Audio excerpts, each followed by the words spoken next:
creative arts to accelerate the benefits of tourism. We have indicated that there's going to be a revamping of the sector, and the beginning of it would be to see how we align properly all the laws that revolve or work for the sector. Some are overlapping now, and so we have to look at that. But the policy will be generally to contribute to the GDP to the best of our ability. We have tabled the Black Star experience as one of the policy areas to see how we can make tourism, as I said before, take center stage in the ministry.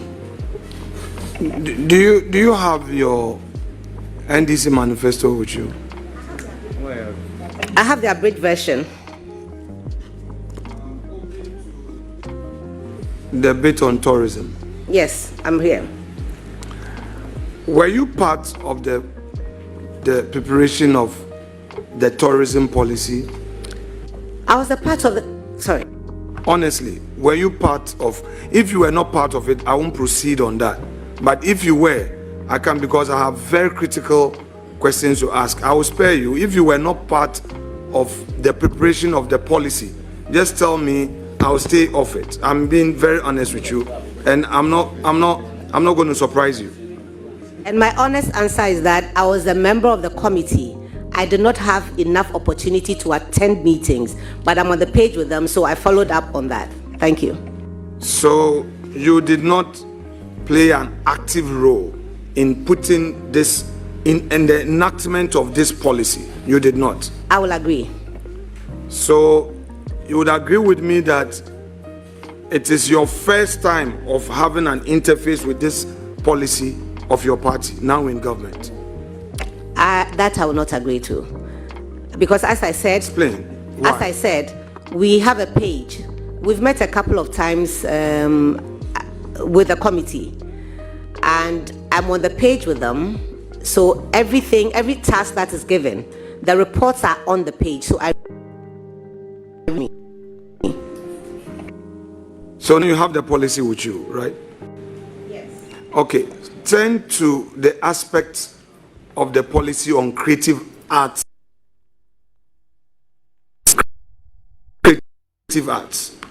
Share with us what the creative art industry should expect from this government. Mr. Chairman, the page that is here is page 67, and it's very brief. If you permit me to read it. Do I have your permission? Please do. So, the next NDC government will create and promote the Black Star experience as Ghana's flagship culture, arts and tourism brand to make Ghana a preferred tourism destination. The Black Star experience will undertake a year-round celebration in all the major entertainment, artistic, and educational disciplines. This will include the celebration of the following: the Pan-African Month, celebrating heritage, history, and diaspora engagement, the Ghana Film Festival and Awards Month, Ghana Music World, Culinary Month, Architecture, Design, Arts and Crafts, Fashion and Textiles Month, Literacy Month.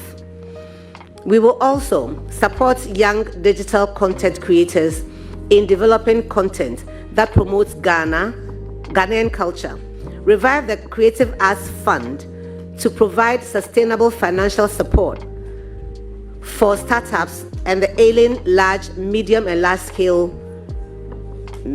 and small creative enterprises. Okay, let's stay there. So, back to it. Revive the Creative Art Fund to provide sustainable financial support for startups and for ailing large, medium, and small creative enterprises. So let's stay on sustainable, to provide sustainable financial support. How does your party seek to achieve this? How does it intend to achieve this now that you are going to be the main implementer of the policy? So, from the experience of the NDC when we were in government under, shall I say, President John Dramani Mahama 1, we had a fund for the sector. I think that to sustain it, domains will have to assess the fund and make it a revolving one. So whatever you want to champion with the fund that you assess, you should be able to make it have a turnover that is returned for other people to come and also benefit from it. Good. You see, Honorable, this is an important thing that I want us to take note. You realize that a lot of times these supports come as a social intervention support, and people take it, access it, and will not want to pay back. If you want to pursue, they will remind you of their votes. Let's face reality. Are you sure that practically you can get people to pay back? Are you sure? I think that we can work at it. Do we have opportunity to recover everything? Probably not, but we could try, because it's the same with, the financial sector. People borrow money from the banks. Do they always pay? They don't always pay, but some do pay. So we have to put in mechanisms that encourage people to return it and probably get reward for that. So I'm sure that the examples abound in other sectors that we can learn from. How do the banks do it? We can pick from that and leave all out of their books and make it work in our case. Thank you. So this fund, this creative art fund that you are going to revive, how would you fund it? With your government promising a repeal of the e-levy tax, repealing even taxes at our ports, taking away COVID levy, doing away with a lot of taxes, that is one key promise of your government, to do away with a lot of taxes. Now, this fund would have to be funded. Going there, with the benefit of the manifesto, how is it going to be funded? Mr. Chairman, I think that the history is there that funding for sectors don't always come from GOG only. It is the reason why we sought to ratify some conventions from UNESCO, so that it gives us opportunity to tap into the resources that they have as well. So it's not necessarily just GOG.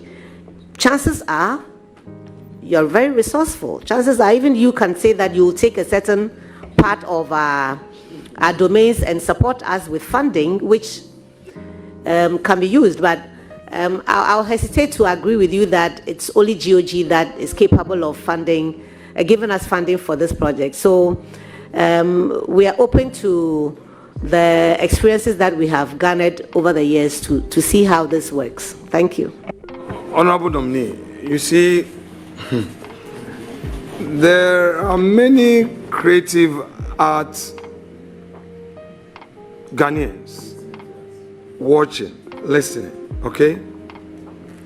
They are looking forward to a sustainable source of funding for their survival. I have a lot of these guys in my constituency.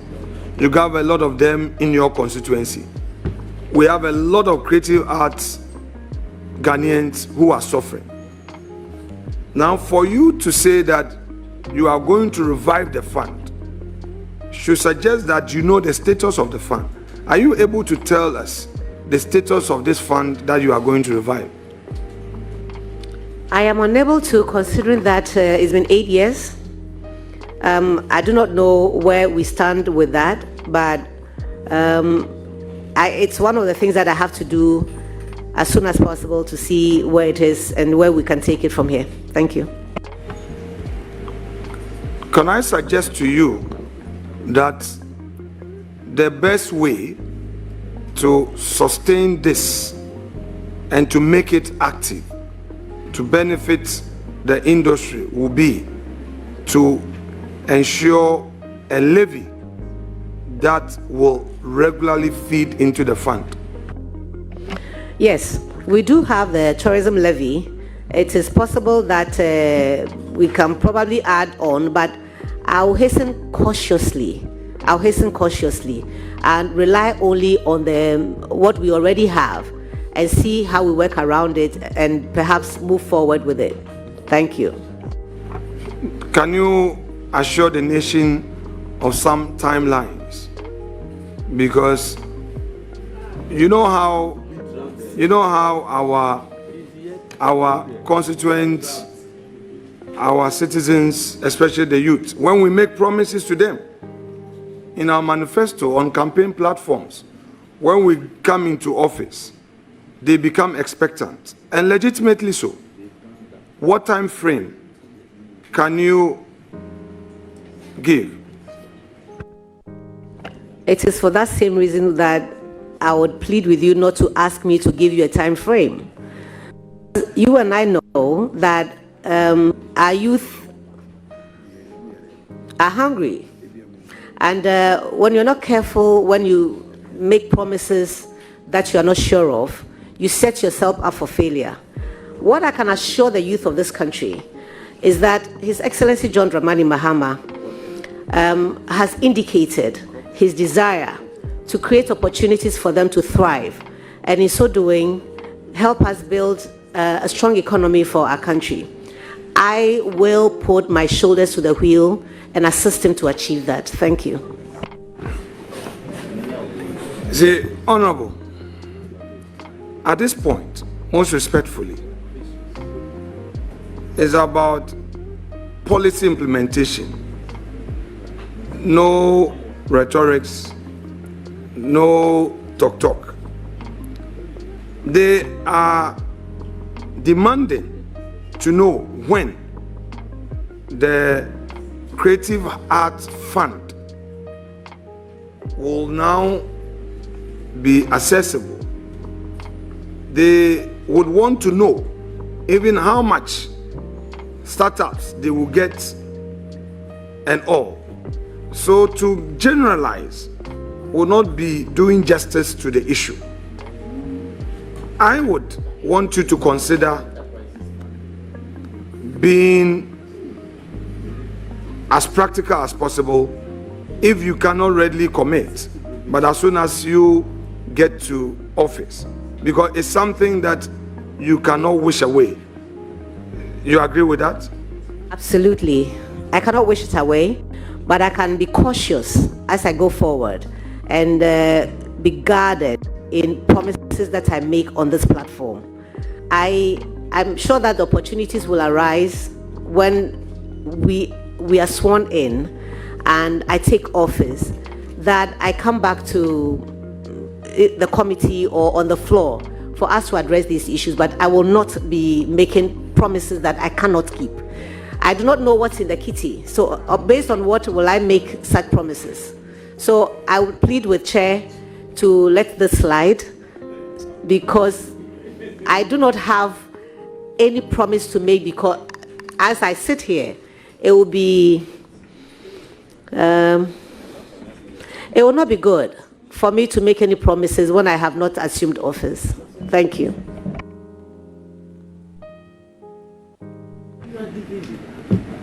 Now, would you know the Ghana Enterprise Agency, former NBSSI? You know about it? I've heard about it. We gave them a new identity through an enactment in Parliament. Ghana Enterprise Agency. You are aware that they've been disbursing funds to the creative art industry and traders and all.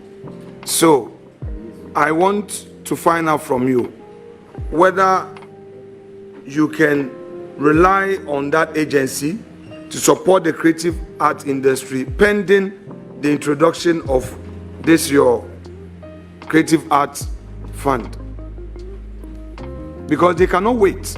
The youth cannot wait. It's a suggestion that I will embrace and pursue when I'm given the nod. Thank you. Similarly, would you want to tap into the Maslock fund as an interim measure to support the creative art industry as soon as you get a nod, whilst you put your house in order on your own policy? If it's something that you are sure of and sharing that information with me, I'll gladly go and pursue that. But I do not know the framework within which Maslock disburses its funds. But I will explore it. Thank you.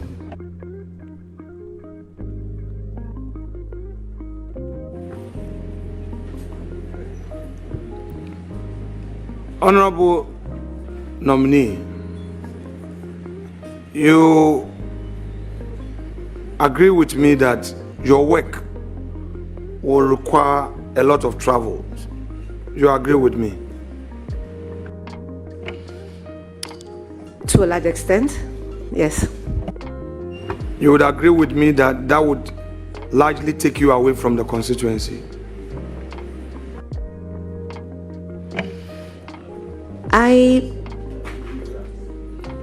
I think that the travels for the minister has stone.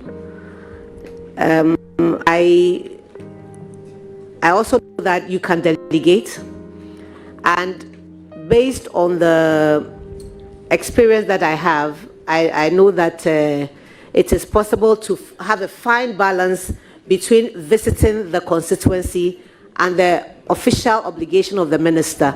So I'll walk the fine line. Thank you.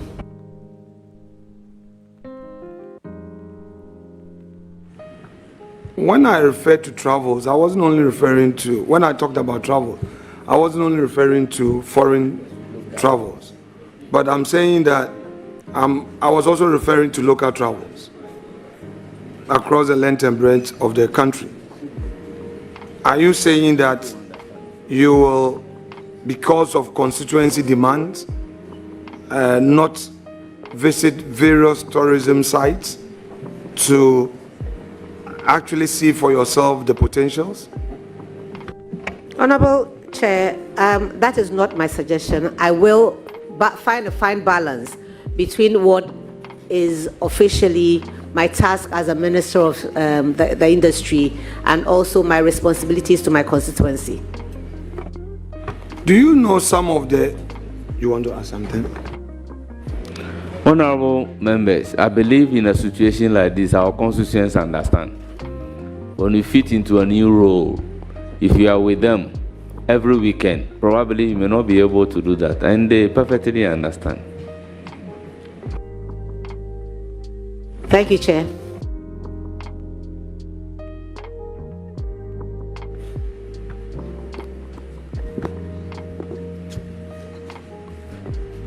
Honorable nominee, let me know from you how you intend to manage the agencies under you. By the way, how many agencies have you identified as being agencies under your ministry? Thank you, Chair. We have about 14 of them, 13, 14. But I also do know that a restructuring of the ministry would be important going forward because some responsibilities overlap. But these are things that I'm sure that once the structures are properly set in place, we should be able to address. But for now, I think we have about 13 or 14 of them. Can you mention a few of them? Absolutely. Please proceed. Yes. We have the Museums and Monuments Board, the National Theatre of Ghana, the GTA, we have GATOF, we have the Du Bois Memorial Center, we have the Kwame Nkrumah Park, which is part of museums. We have the Centers for National Culture, the National Commission on Culture, the National Theatre. Yeah.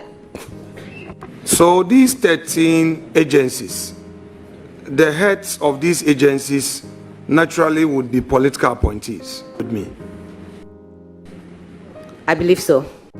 Would you consider members who are qualified from your constituency and the limited number of people getting opportunity to serve in ministerial appointment to fill these vacancies? On merit, yes. I should take it that in these agencies under your ministry, Ghanaians should not be surprised if you are filling them with members of your constituency on merit. It would be wrong for me to do that. I think that all Ghanaians will be given the equal opportunities, and the best candidates will take the slots. I'm not talking about regular employees. I'm talking about the heads, the chief executives, the director general. Yes. So you are going to conduct interview for the chief executives, director generals, because you are saying Ghanaians will be given equal opportunity. I want clarity how you facilitate this appointment. Chair, these are areas of specialized areas. You can't, for the life of me, expect that because you are a constituent and you like me and I like you back, I should automatically put you there because you have applied. If you don't have the competency, it will be difficult for me to put you there. It's based on that I'm suggesting that equal opportunity should be given to those who apply and the best candidate put in the place.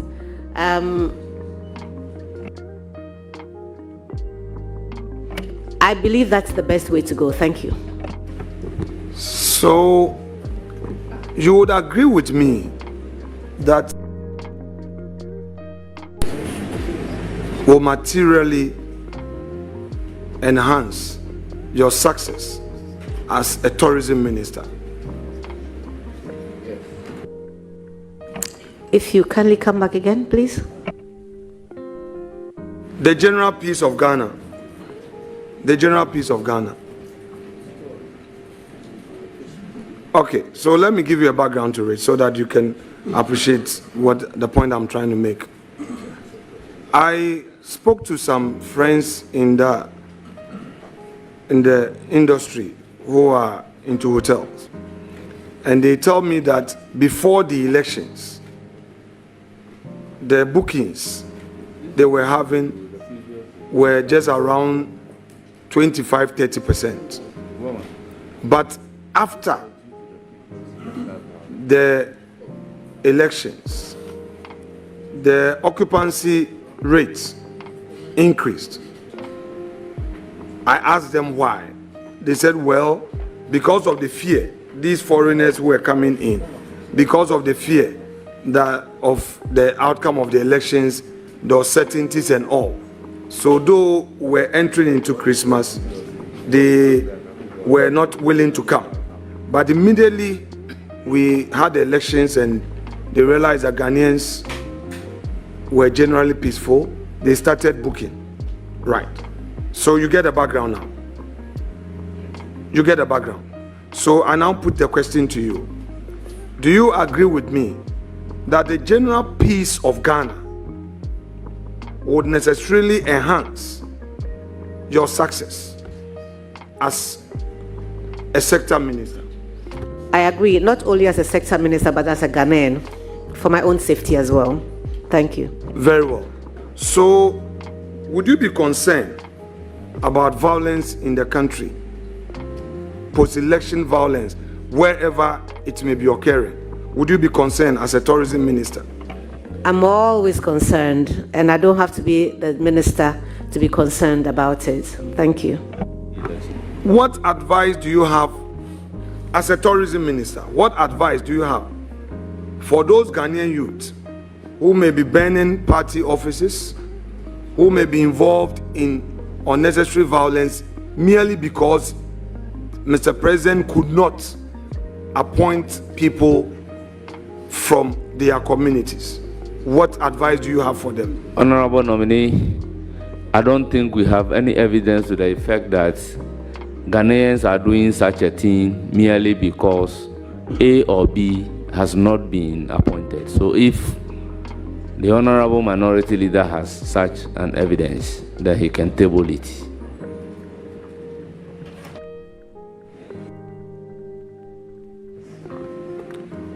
Honorable Chairman, thank you very much.